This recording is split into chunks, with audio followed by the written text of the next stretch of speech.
The Saggy, Baggy Elephant by K.B. Jackson. A happy little elephant was dancing through the jungle. He thought he was dancing beautifully.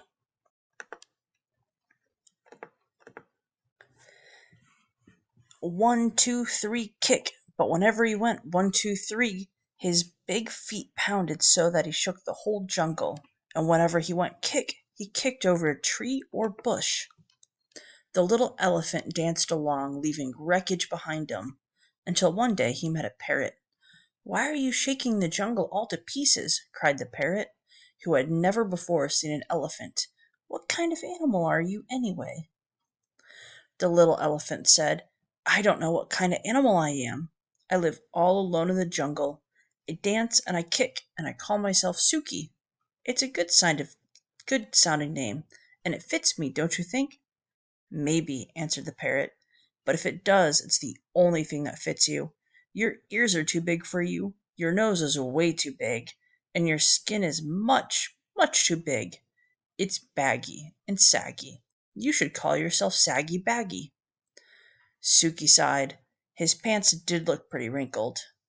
"I'll be glad to improve myself," he said, "but I don't know how to go about it. What shall I do?" "I can't tell you. I never saw anything like you in all my life," replied the parrot. The elephant tried to smooth out his skin. He rubbed his trunk. That did no good.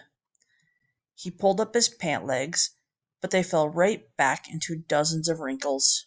He was disappointed, and the parrot's saucy laugh didn't help a bit.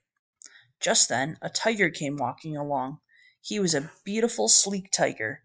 His skin fit him like a glove. Suki rushed up to him and said, "Tiger, please tell me why your skin fits so well. The parrot says mine is baggy and saggy, and I do want to make it fit me like yours fits you." The tiger didn't care a fig about Suki's troubles, but he did feel flattered and important, and he did feel just a little mite hungry. "My skin always fit," said the tiger. "Maybe it's 'cause I take a lot of exercise. But," added the tiger, "if you don't care for exercise, I shall be delighted to nibble a few of those extra pounds of skin off you." "Oh, no, thank you," cried Suki. "I love exercise. Just watch me." Suki ran until he was well beyond reach.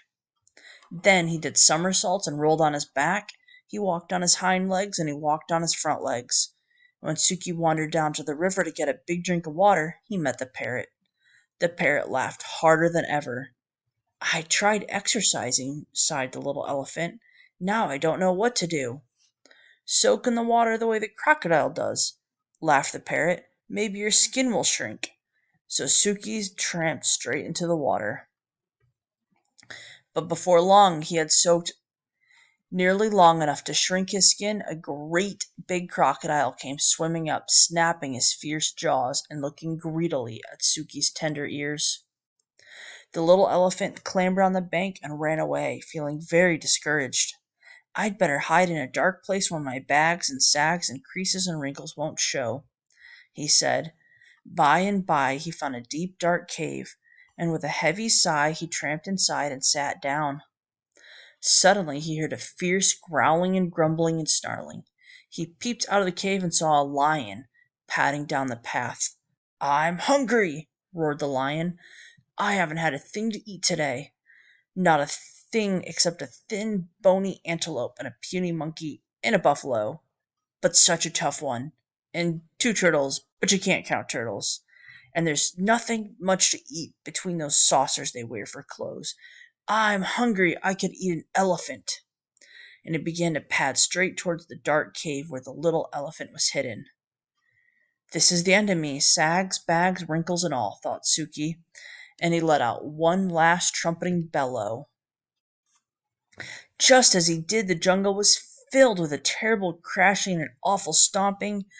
A whole herd of great gray wrinkled elephants came charging up, and the big hungry lion jumped up into the air, turned around, and ran as fast away as he could. Suki peeped out of the cave, and a big elephant smiled at him. Suki thought they were the most beautiful creatures he had ever seen. "I wish I looked just like you," he said. "You do," grinned the big elephants. "You're a perfectly dandy little elephant." And that made Suki so happy that he began to dance, one, two, three, kick, through the jungle, with all those big, brave, friendly elephants behind him. The saucy parrot watched them dance, but this time he didn't laugh, not even to himself. The end.